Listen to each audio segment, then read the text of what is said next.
할렐루야. 우리 하나님께서 우리와 함께 하시는 줄로 믿습니다. 하나님 은혜를 넘치게 부으셔서 이 한 주간도 믿음으로 승리할 수 있도록 역사하실 줄로 믿습니다.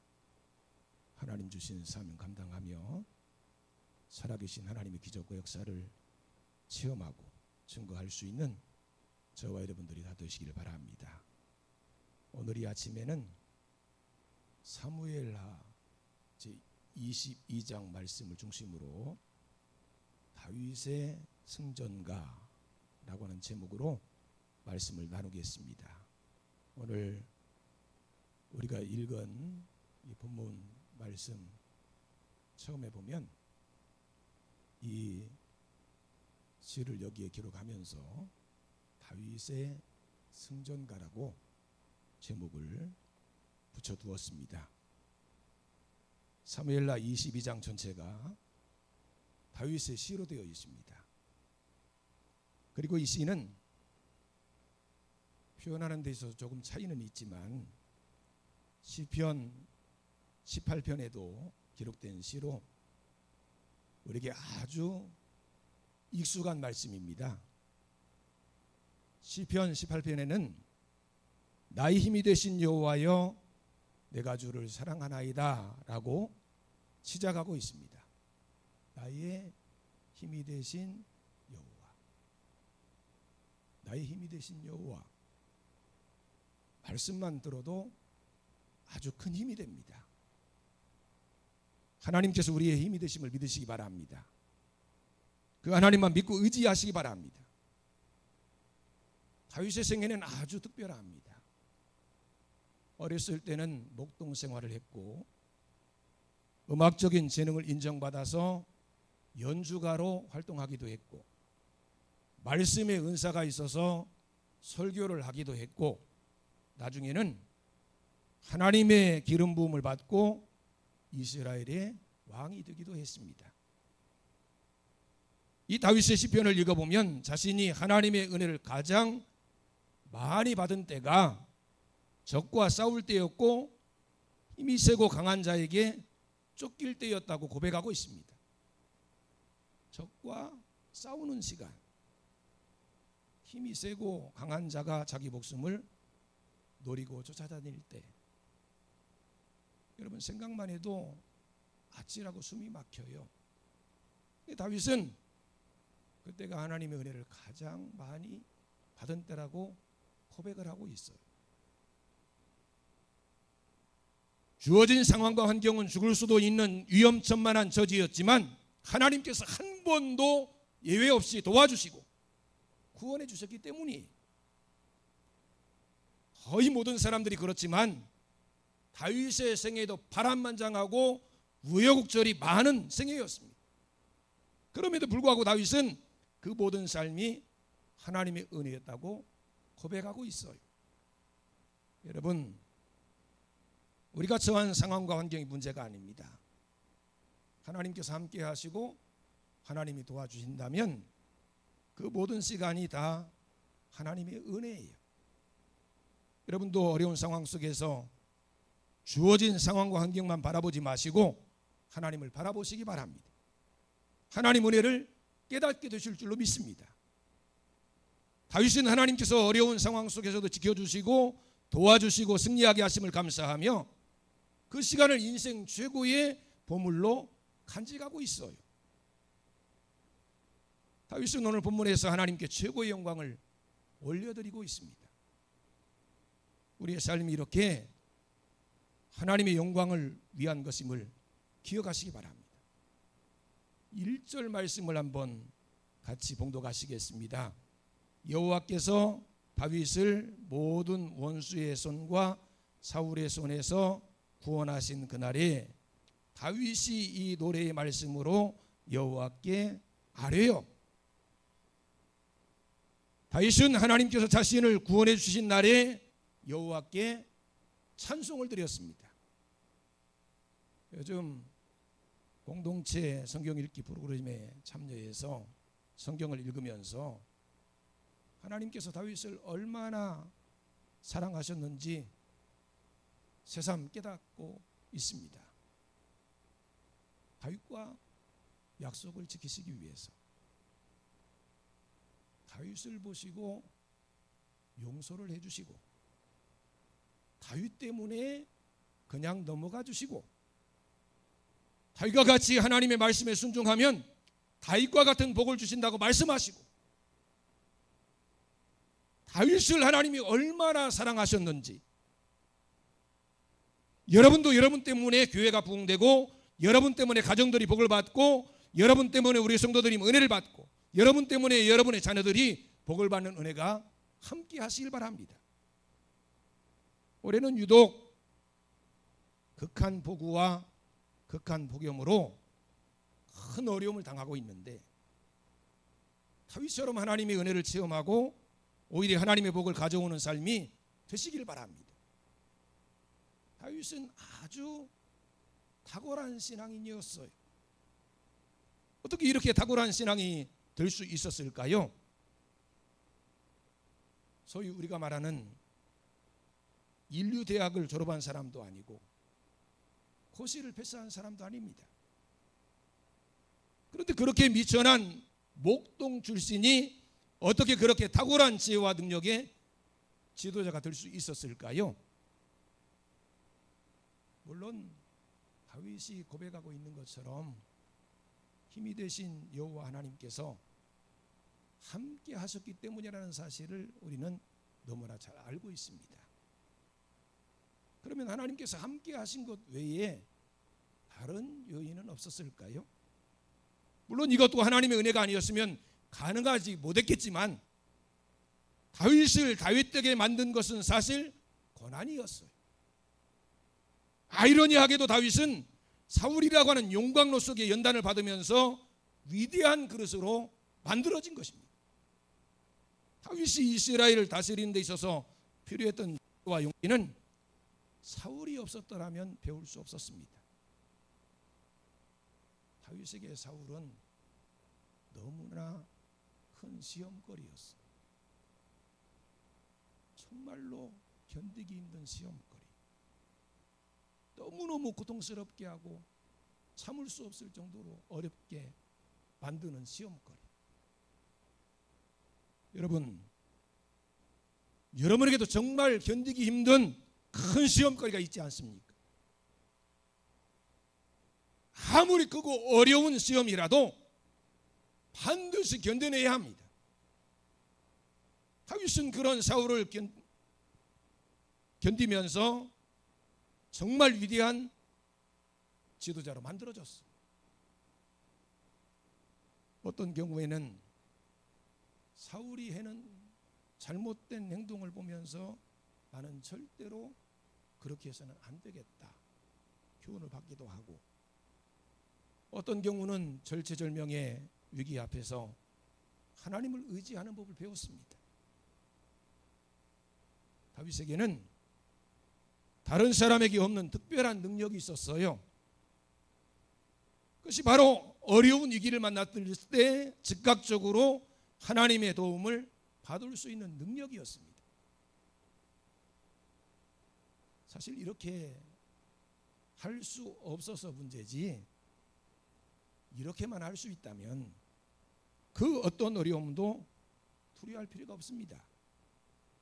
다윗이 바로 어려울 때마다 예외 없이 하나님의 도움으로 이기고 승리하는 비결을 가지고 있었어요.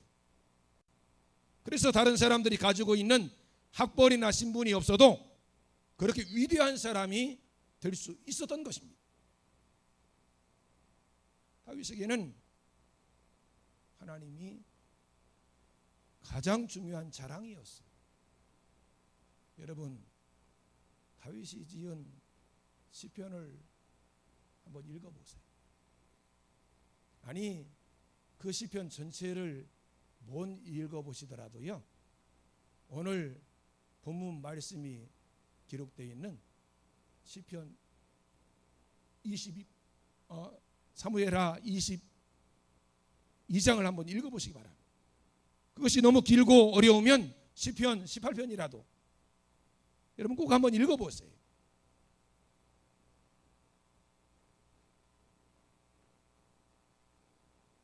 얼마나 하나님을 자랑하는지, 그가 하나님을 얼마나 사랑하고 또 하나님이 그를 얼마나 많이 도와주셨는지, 그는 확실하게 우리에게 고백하고 있습니다. 오늘 저와 여러분에게도 이런 하나님께 대한 확실한 믿음과 체험이 함께 하시길 바랍니다. 2절과 3절 말씀을 한번 같이 봉독하시겠습니다. 이르되 여호와는 나의 반석이시요 나의 요새시요 나를 위하여 나를 건지시는 자시요 내가 피할 나의 반석의 하나님이시요 나의 방패시요 나의 구원의 뿌리시요 나의 높은 망대시요 그에게 피할 나의 피난처시요 나의 구원자시라 나를 폭력에서 구원하셨도다.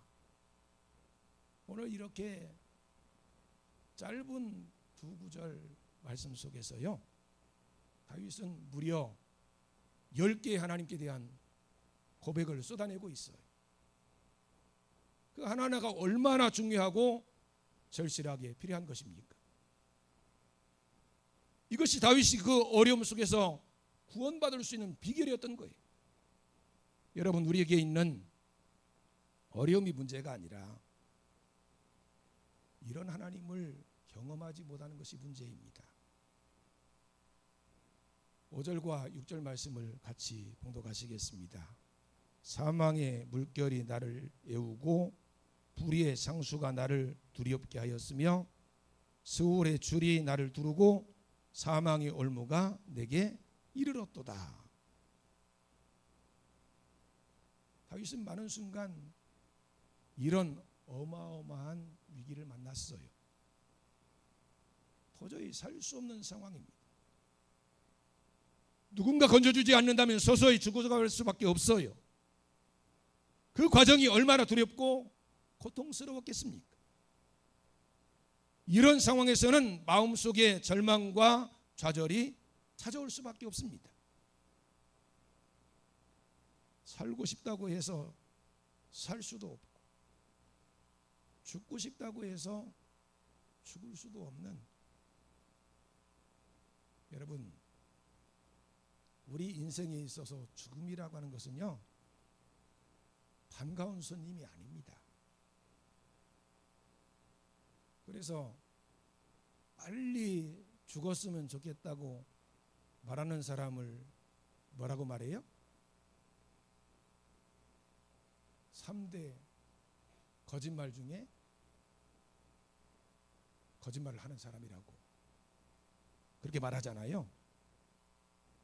처녀가 시집 안 간다는 말, 장사꾼이 손해보고 판다는 말, 빨리 죽었으면 좋겠다는 말,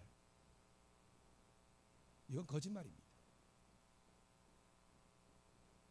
사람은 누구나 죽음의 고통을 두려워해요. 죽음이 자신이 가지고 있는 모든 것을 빼앗아간다고 생각하기 때문입니다. 죽음을 바라는 사람은 아무도 없습니다. 빨리 죽었으면 하는 사람은 정신이 병든 사람이 아니고는 거짓말이에요. 죽음은 누구나 원치 않습니다. 그래서 영원히 살아보겠다고 불로초를 구하러 다닌 것이고 파랑새를 찾아다닌 거예요. 하지만 불로초도 파랑새도 이 세상에 없습니다. 사람은 누구나 다 죽습니다. 그러므로 죽음이 언젠가 반드시 찾아온다는 사실을 기억하고 죽음을 준비해야 하고 죽음 후에는 심판이 따르기 때문에 심판을 준비해야 하는 것입니다. 그럼 우리에게 찾아오는 절체절명의 위기 속에서 우리는 어떻게 해야 살아남을 수 있을까요? 그러면 다윗은 이런 절체절명의 위기 상황 속에서 어떻게 했습니까? 7절 말씀을 함께 봉독하시겠습니다.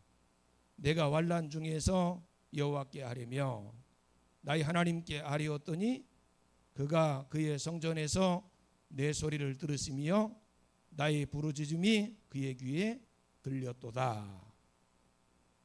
다윗은 어려움이 올 때마다 뭐 했어요? 하나님께 기도했습니다. 아래며 아래였더니 그 소리를 하나님이 들으셨습니다. 그 부르짖음이 하나님의 귀에 들렸어요. 너무너무 간절하게 하나님 앞에 간구하는 그 기도를 하나님이 들으신 것입니다. 하나님께서는 다윗의 부르짖음을 들으시고 응답하셨습니다. 그리고 그 응답하심은 언제나 다른 방식이었어요. 여러분, 하나님은 항상 똑같은 방법으로 응답하지 않으십니다.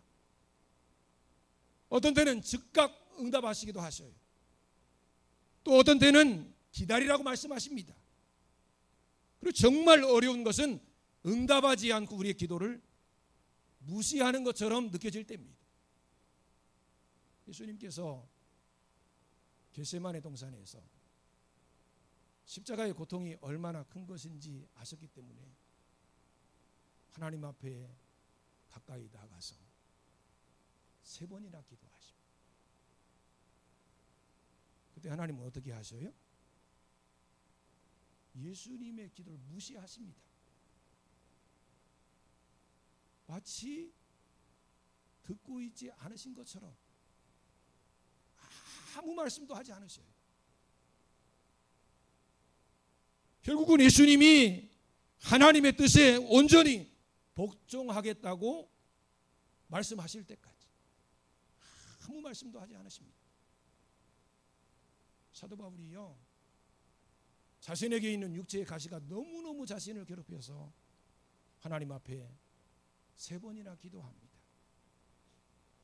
그때 하나님은 뭐라고 말씀하셔요? 내 은혜가 내게 족하다 하시면서 해결해 주시지 않는 거예요. 그리고 하나님의 응답은요, 응답하실 때마다 각각 다르게 나타납니다. 오늘 8절에서 16절에 보면 하나님께서 다윗의 기도에 응답하시는 모습들이 나와요. 여러분, 하나님께서는 우리에게 꼭 필요한 모습으로 우리를 도와주신다는 사실을 기억하시기 바랍니다. 그러므로 하나님께 위기 상황 속에서 다윗과 같이 기도해야 돼요. 하나님께서 기도하는 자와 함께 하시며 응답하시는 줄로 믿습니다. 때로는 기다리라 하셔도, 때로는 아무 말씀하지 않으시고 내 기도를 무시하는 것처럼 느껴져도 사도 바울이 말씀하신 것처럼 하나님이 우리에게 주신 은혜가 족한 거예요. 뿐만 아니라 하나님이 우리를 위해서 모든 것을 준비하고 계시다는 사실을 기억하시기 바랍니다. 모든 것이 합력해서 선을 이룰 수 있도록 역사하실 거예요. 그러므로 우리는 하나님 앞에 꿇어 엎드려서 기도하는 것뿐입니다. 17절 말씀입니다. 넘어가서 17절 말씀을 함께 봉독하시겠습니다. 그가 위에서 손을 내미사 나를 붙드시며 많은 물에서 나를 건져내셨도다. 하나님께서 하늘 위에서 손을 내미셔서 다윗을 붙들어 주십니다. 다윗을 건져내 주셨어요. 얼마나 감격스럽고 짜릿한 순간입니까? 위기 때마다 이런 경험을 할 수 있다면 얼마나 스릴 넘치는 삶이 되겠어요. 여러분, 우리 하나님은 우리가 당하는 그 어떤 어려움보다 더 크고 놀라운 분이라는 사실을 믿으시기 바랍니다. 그 하나님이 함께 하시니 골리앗도 때려 눕히는 거예요. 그 하나님이 함께 하시니 사울도 이길 수 있는 것입니다.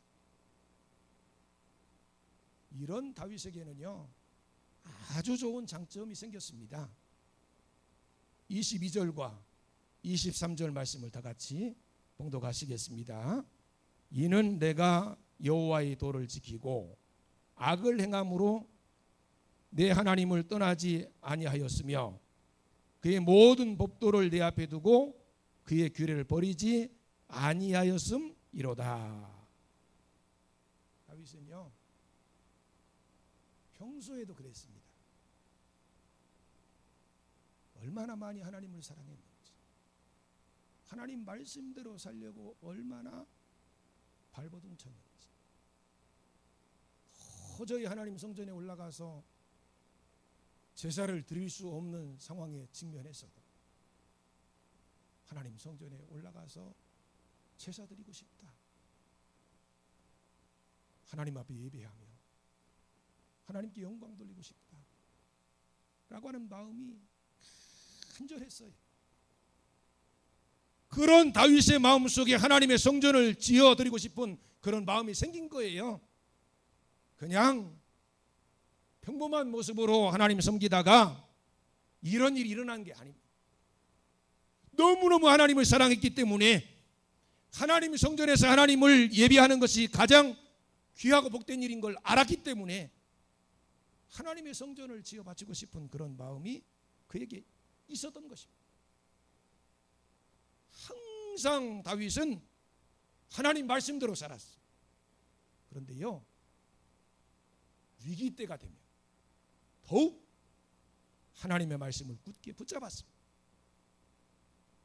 이것이 다윗을 가장 안전하게 하는 비밀이었어요. 다윗은 하나님의 말씀을 아주 좋아했습니다.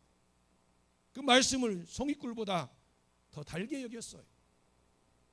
하나님께서는 다윗이 이 얘기만 나오면 내 종 다윗처럼 말씀을 붙들고만 살면 다윗과 같은 복을 주시겠다고 말씀하시곤 했습니다.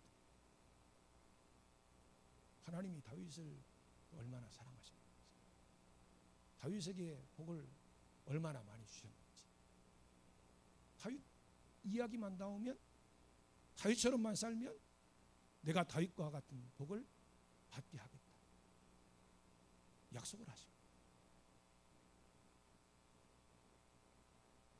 그리고 다윗이 하나님 말씀만 붙들고 살았기 때문에 그 후손들에게 흠이 보이더라도 용서하시고 징계를 보류하시는 모습으로 나타나고 계십니다. 다윗을 보시고 다윗 때문에 하나님이 다윗을 보시고 다윗을 생각해 보니까 여러분, 하나님께서 여러분을 보시고 하나님께서 여러분 때문에 자녀들에게 복을 주시고 가정에 복을 주시고 교회에 복을 주시고 나라에 복을 주시고 이런 놀라운 일들이 함께 하시기를 주님의 이름으로 축원합니다. 기도하시겠습니다. 살아계신 하나님 아버지, 하나님의 사랑과 은혜를 감사합니다.